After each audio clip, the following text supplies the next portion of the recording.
Continuing now with F.F. Bruce's The Canon of Scripture. We're still in Chapter 8, Writings of the New Era, in the section titled The Fourfold Gospel. I'm going to back up and repeat the last couple paragraphs or so that I read last time, because I think it helps in understanding what goes forward from there. Evidence of another kind comes from Papias. How many gospel writings Papias knew is uncertain. Eusebius preserves comments which he made on two, thinking that they contained information that was worth quoting. One of the comments Papias claims to have derived from someone whom he calls the elder. It relates to Mark's record. Mark became Peter's interpreter and wrote down accurately all that he remembered, whether the sayings or the doings of the Lord, but not in order, for he had neither heard the Lord nor followed him, but followed Peter later on, as I said. Peter was accustomed to teach as occasion required, but not as though he was making a compilation of the Dominical oracles. So Mark made no mistake in writing down certain things as he called them to mind, for he paid attention to one thing, to omit none of the things he had heard, and to make no false statements in any of them. Eusebius then quotes a sentence from Papias on Matthew. Matthew compiled the oracles in the Hebrew speech, and each one interpreted them as best he could. Papias says nothing, so far as is known, of a gospel collection. It is not even certain that the two pieces of information just quoted came from the same context in his work. Their juxtaposition may be due to Eusebius. On Mark's record, Papias speaks somewhat defensively, as though he knew of criticisms that had been voiced against it, especially on the ground that its order was defective. To this, Papias replies that Mark did not set out to write an orderly account. His aim was to record in writing whatever Peter had to tell of the works and words of Jesus, and Peter simply mentioned from time to time those things which the circumstances of the moment required. In what he wrote down, Mark made no mistake. In order, as in matter, he adhered to what Peter said.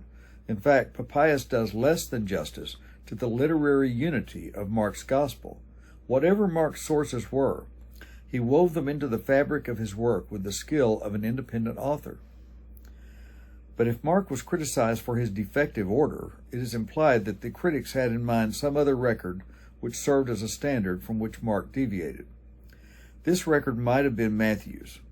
When Papias says that Mark did not make a compilation of the Dominical oracles, he indicates that Mark was not concerned to do what Matthew, according to his account, actually did.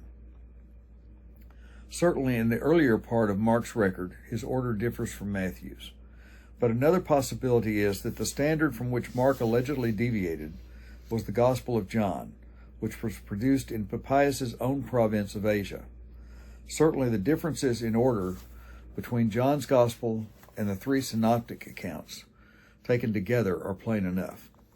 Although no express evidence survives of Papias' acquaintance with John's Gospel, Eusebius' statement that he used testimonies from John's first epistle suggests that he must have known his gospel too. But so far as references to John in Papias' surviving fragments go, we should gather that he was more interested in ascertaining what John said than in reading what he wrote. Papias' account of Mark was derived from someone whom he calls the elder or the presbyter, presumably someone who in his earlier life had known one or more of the apostles. It is not clear that his account of Matthew was derived from such authority. Footnote, Bruce explains, in view of Eusebius' poor estimate of Papias' intelligence, T.W. Manson argued that he would not have troubled to record Papias' private opinion on a matter of this importance. Quote, we are justified in supposing that Eusebius regarded this fragment as a piece of earlier tradition preserved by Papias. End quote. Manson went on to argue that the oracles said to have been compiled by Matthew were utterances of Jesus, no less authoritative in the eyes of the church than the oracles of the Hebrew prophets. The oracles which Matthew compiled are doubtless the oracles of the Lord, on which Papias himself wrote his exegesis or explanation in 5 volumes, scrolls. His statement that Matthew compiled them, quote, in the Hebrew speech, and footnote says Hebrew might mean Aramaic, as sometimes does in the New Testament. His statement that Matthew compiled them in the Hebrew speech has been taken to show that the reference is not to our Gospel of Matthew, which bears all the signs of being an original Greek composition. But Papias, or any informant on whom he relied here, may not have been able to recognize translation Greek or distinguish it from untranslated Greek.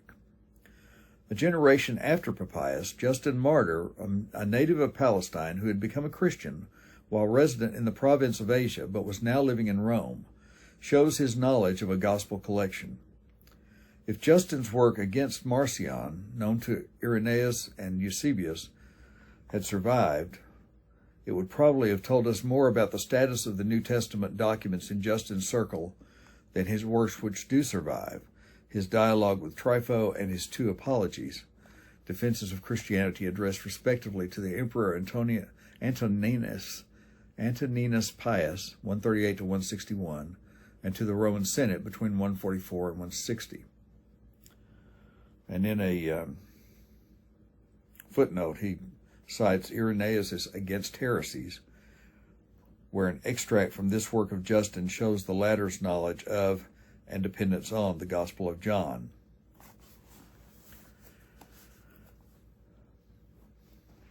In his dialogue, Justin speaks of the memoirs, memorabilia, of Peter, possibly the Gospel of Mark. And in these memoirs, he says, are called Gospels.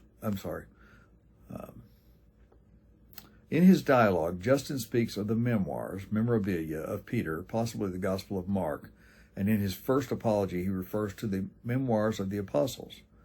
These memoirs, he says, are called Gospels, and they are read in church along with the, quote, compositions of the prophets.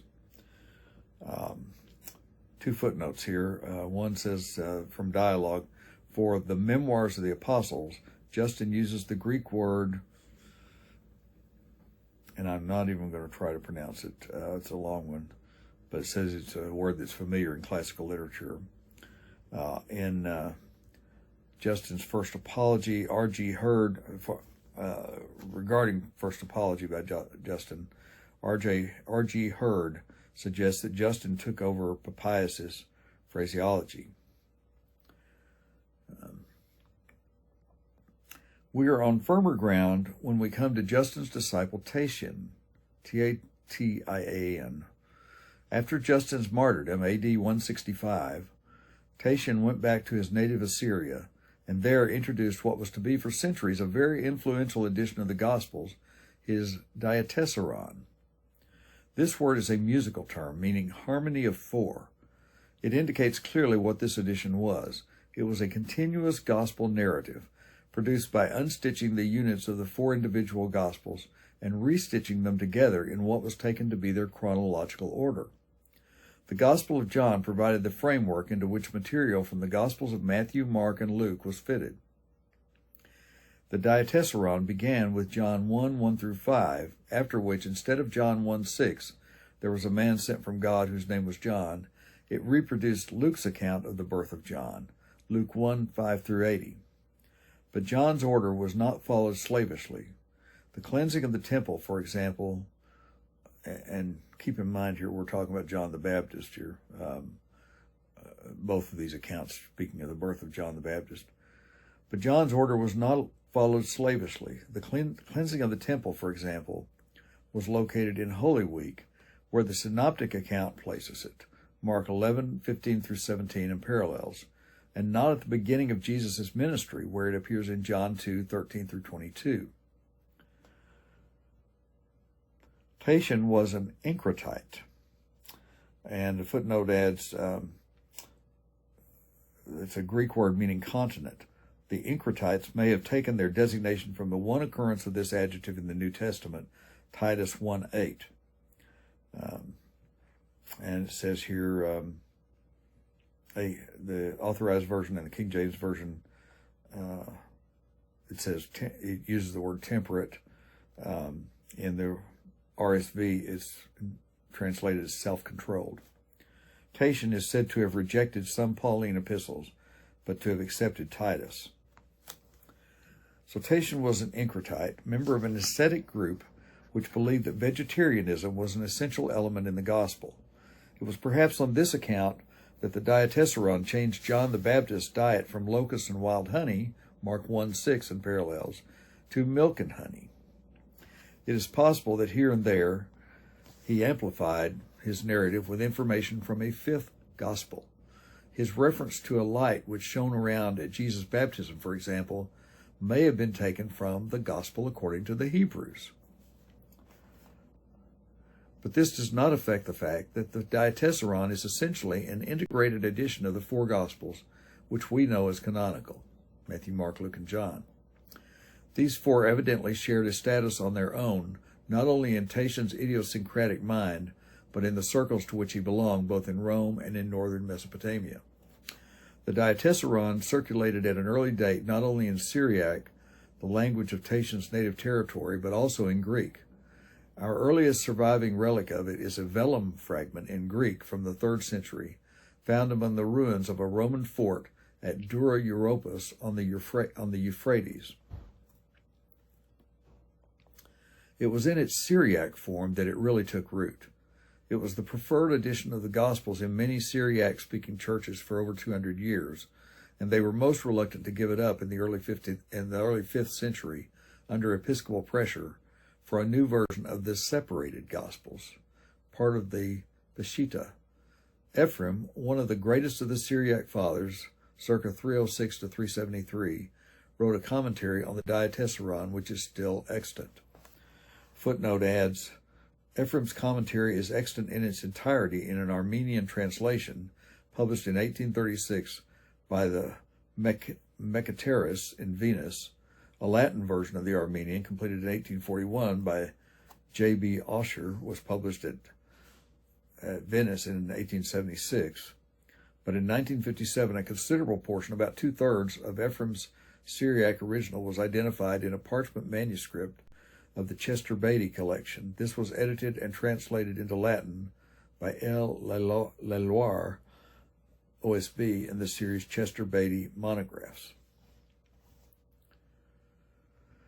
Of the four Gospels, John's took longer to win universal acceptance among Catholic Christians than the others because, and that's a small c Catholic that he uses here, among Catholic Christians than the others, because almost from its first publication, some Gnostic schools treated it as though it supported their positions. Footnote adds, it may be indeed that 1 John took issue with people who were perverting the teaching of the fourth Gospel in this way. The earliest known quotation from John comes in the Gnostic writer Basilides, circa 130. Footnote adds, according to Hippolytus, Basilides quoted John 1:9 and John 2:4, my hour has not yet come. The earliest known commentary on John was written by the Gnostic Heracleon, circa 180. And footnote adds, Heracleon's work is copiously quoted in Origen's commentary on John. But those, like Justin Martyr, who read it more carefully, found that it supplied more effective anti-Gnostic ammunition than any other New Testament book. And he adds in footnotes, first, Justin's identification of Christ with the Logos, Word, is probably dependent on John 1:1-14, although Justin develops it along lines of his own in First Apology. Again, the words Christ also said, unless you are born again, you will not enter into the kingdom of heaven, can scarcely be, which is quoted in the First Apology, can scarcely be anything other than a quotation from memory of John 3:3 and 5. And the second footnote says Justin says nothing about the authorship of the fourth gospel. He names the Apostle John as author of the Apocalypse in his dialogue. The first known writer to call the evangelist John is Theophilus, Bishop of Antioch, AD 180.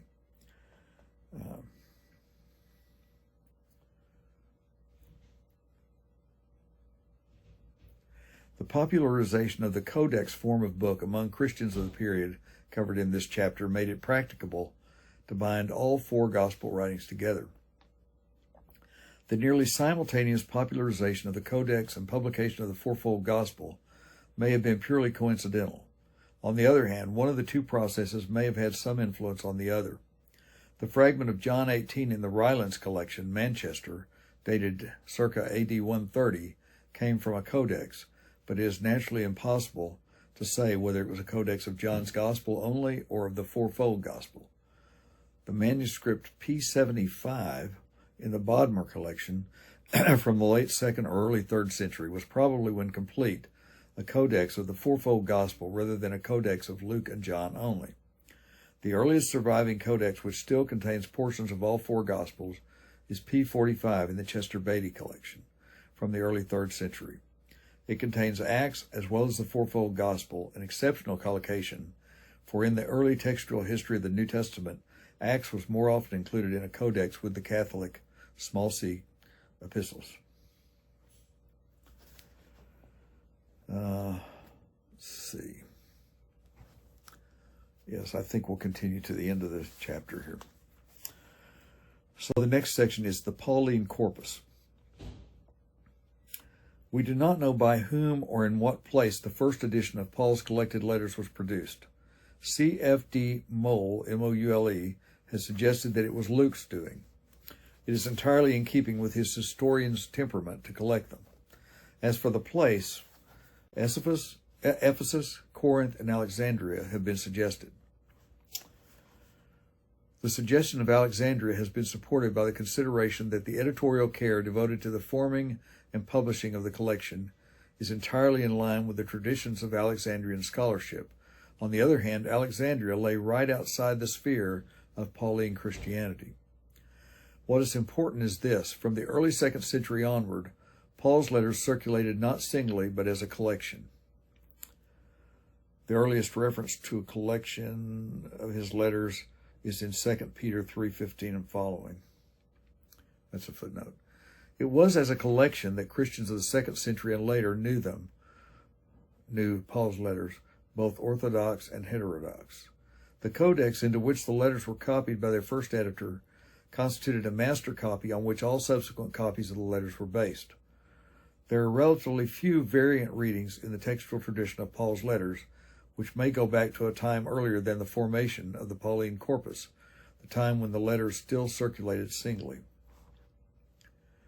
The oldest surviving copy of the Pauline corpus is the Chester Beatty manuscript P46, written about AD 200.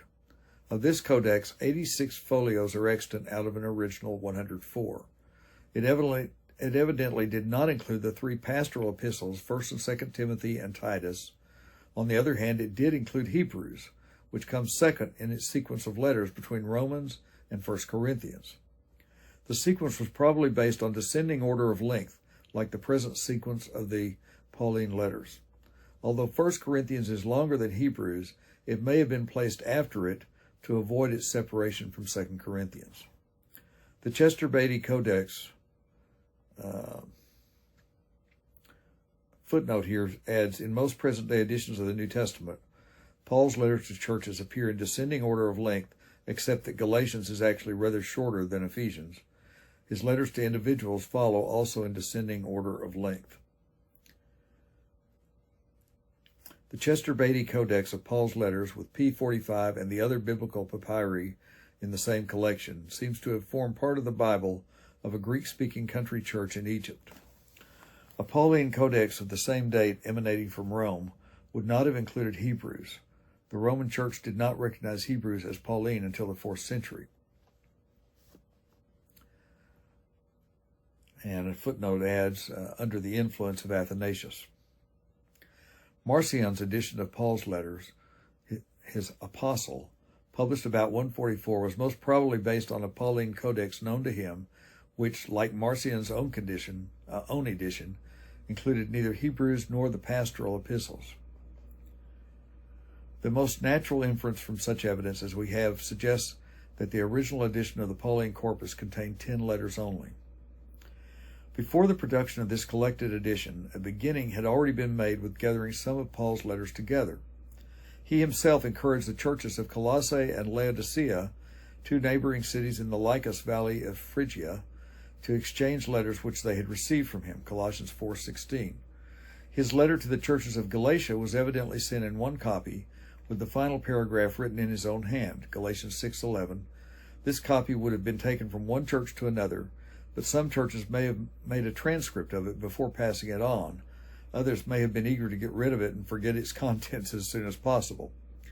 There are indications that the letter to the Romans circulated in a shorter form among other churches than Rome, for which it was primarily written. This could have even been done on Paul's own initiative. The letter to the Ephesians bears some marks which indicate that it was designed as an encyclical, not directed to one particular church. One ingenious but not very convincing theory is that it was composed as an introduction to the first collected edition of Paul's letters. Footnote directs the reader to E.J. Goodspeed, The Formation of the New Testament, 1926, The Meaning of Ephesians, 1933, The Key to Ephesians, 1956, and J. Knox's Philemon Among the Letters of Paul, 1960. Knox elaborates Goodspeed's thesis by supposing that the first collector of Paul's letters and the author of Ephesians was Paul's convert Onesimus, known to Ignatius as Bishop of Ephesus. G. Zuntz shows good reason to conclude that, quote, whoever wrote Ephesians, it was not the editor of the corpus, unquote. And that's in Zuntz's The Text of the Epistles. In the original text of Ephesians, no destination is specified. The words at Ephesus in Ephesians 1:1 are a later editorial addition. They were added by a later editor. It might be expected that local collections of letters would be made at an early stage. The letters to the churches of Macedonia, Thessalonica, and Philippi, for example, or those to Christians in the Lycus Valley, Colossians, Philemon, and Ephesians. When Clement of Rome sent his, quote, godly admonition to the church of Corinth about A.D. 96, he plainly had access to a copy of 1 Corinthians and probably to copies of some other Pauline letters. He was able to remind the Corinthian Christians of Paul's warning against party spirit, addressed to their church 40 years back, 1 Corinthians 1:11 and 11:18. He also had access to a copy of Hebrews, which is not surprising if that letter was originally sent to a house church in Rome. And in a footnote, he attributes that to Clement, and says Clement gives no title to the epistle, nor does he drop any hint about its authorship, which he may very well have known. It has even been surmised that Clement's letter, with its evident interest in Paul's correspondence, stimulated members of the Corinthian church to seek out and collect scattered pieces of that correspondence which were still to be found in their archives. Such informal copying, circulating, and collecting of Paul's letters preceded the publication of a definitive collection. At what time the pastoral epistles were first included in the Pauline corpus is uncertain. In the absence of specific evidence, it may be thought that their inclusion was part of the Catholic Church's response to the promulgation of Marcion's Canon, which is the subject of the following chapters. But, as P46 shows, in some places the Pauline collection continued to be copied without the pastorals, even where, as in Egypt, it was amplified by the inclusion of Hebrews. And I'll remind you, from here on out, when I say Catholic, it means small c Catholic. I'm not sure how he's using that, but anyway, it's small c so far. If it's lowercase, I'm not even going to say anything. Just say Catholic. You'll know it's lower c Catholic. If it's capital C Catholic, then I will denote that. Final section in this chapter is called From Two Collections to One. The gospel collection was authoritative because it preserved the words of Jesus. than whom the church knew no higher authority. The Pauline collection was authoritative because it preserved the teaching of one whose authority as the apostle of Jesus Christ to the Gentiles was acknowledged, except by those who refused to recognize his commission, as second only to the Lord's. The bringing together of these two collections into something approximating the New Testament as we know it was facilitated by another document which linked the one to the other. This document was the Acts of the Apostles, which had been severed from its natural companion, the Gospel of Luke, when that gospel was incorporated in the fourfold collection. Acts had thereafter to play a part of its own, and an important part it proved to be. A canon which comprised only the four Gospels and the Pauline epistles, said Harnack, quote, would have been at best an edifice of two wings without the central structure, and therefore incomplete and uninhabitable. So we see here how essential Acts of the Apostles was to tie everything together between the Gospels and the Pauline epistles. All right, that brings us to the close of Chapter 8, Writings of the New Era. In the next session, we will take up Chapter 9, Marcion. Thanks for watching.